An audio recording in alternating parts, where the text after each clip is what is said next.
tell no lies. Love don't die, no matter where we go. Hello Planet Earth and welcome to another YouTube video here on my channel. My name's Dynamic Twist and today we're going to be talking Call of Duty Infinite Warfare. Little disclaimer, this is a pure honest review, it's not biased. I've not actually played the game, this is what I can see from watching gameplay and people who's already played the game at like Call of Duty events and what they've said about it. So it's just my personal interpretation, you may see this another way. So this video you're seeing here in the background is Call of Duty Infinite Warfare, evidently. This was took from a YouTuber called Incredible Orb. So yeah, if you want to see him, the link will be down in the description. But let's talk about the aesthetics of the game. The game is actually looking really good. Bearing in mind this is an Infinity Ward game, right? So the last Call of Duty they produced or developed is Call of Duty Ghosts, and we all know what Call of Duty Ghosts looked like. It was just bland, it was dull, there was no colours in there whatsoever. It was much grayscaled in my opinion. So yeah, this is definitely a step up for Infinity Ward. There's so much more colours going on, but the first thing I mainly want to talk about is the boost jumps. There's not much boost jumps going on, I say that as he just jumps up there. It's more boots on ground, kind of mechanics into this game than Advanced Warfare. Advanced Warfare was more just flying up like a helicopter, bunny jumping everywhere across the map, and it just made the game just feel so rushed, and it was horrible. But this is kind of the opposite of that. It kind of just takes into account that this is a Call of Duty game. You are going to be on the ground for most of your combat. There is wall running in this as well, but that's one thing I'll talk about in a minute. The next thing I want to talk about, which I do like, is how there's some really cool maps into this. Obviously I'm only showing the Terminal map, which is a remake from Modern Warfare. The maps look really cool, like they don't just take place on Earth, they take, like this for example, you're in space, it's really cool. The scenery and out the map, it looks really cool. It almost reminds me of the Revelation Zombies map from Black Ops 3, the final DLC.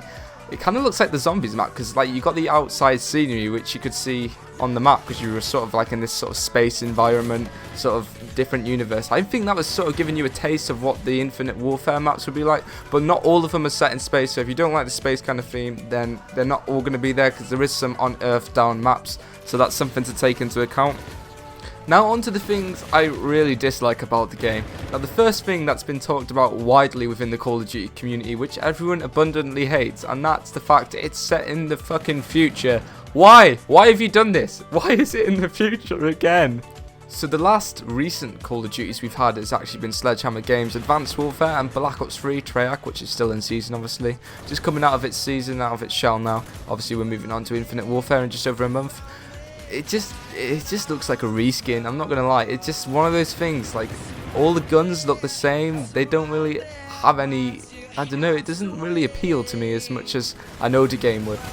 Because let's be real, like most of the guns from older Call of Duty such as Modern Warfare, they all had their sights of potential, they all had the features that made them want you to use them, but now it's just, they're all the same. Like these guns, they're all shooting lasers, they're all printing ammo. I mean, why do they have to print their own ammo? That just defeats the tactical sort of side of things of Call of Duty, like collecting ammo with scavengers. It's one of those things, like when you run out of ammo, oh I need ammo, I must try and kill someone and get ammo off them. It's like that, it's like it's all gone and it's all fading away as soon as the more we go in the future, and it's really kind of sad to see, to be fair. Also, sounds are just overpowering sound. You've got freaking gadgets going off, you've got people wall running, you've got people boost jumping and all these lasers and riot shields. I'm just, it's all overpowering each other. Like you can't use dead silence or anything like that, because you're just gonna, I don't even know if that's in the game by the way, but you won't be able to be stealthy or anything, or you won't be able to pinpoint people's footsteps or distinguish where they are, because that's all gone, because everything's overpowering everything.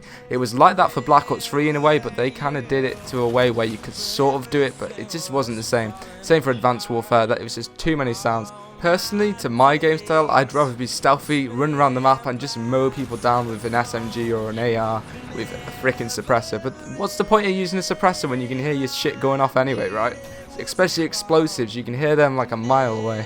Last but not least is rigs, which is basically specialist weapons. Well, like we've seen in Black Ops 3, you'll get so many points and then you'll get some shitty specialist weapon you don't really want, or you will want because it's over fucking powered like everything else in the game. Why can't they just put a separate playlist into this? Why can't they just put this in another game mode or call it something else? That's just how standard free-for-all, but our standard TDM where we're just on the ground, shoot, shoot, shoot, and it's more skill-based that way than just using something overpowered such as the shields or whatever they put in the game. But that being said, it might be a good game, it might be a really crap game. I'm just giving my own opinion on the side of things. I actually want to play the game and then give an in-depth, honest review on what I believe. As I said, it might be a really good game. I put a lot of hate in this video, but I've also tried to balance what I like about the game as well. So guys, if you like the video, make sure you drop a like. If you dislike the video or don't agree with anything I said in this video, make sure you drop a dislike. Not a lot of YouTubers say that, but I'm going to say you do it anyway because I want to know what you think about the game. Make sure you leave a comment of your own opinion of what you've seen so far, and make sure you subscribe if you're new, and I'll see you guys in the next one.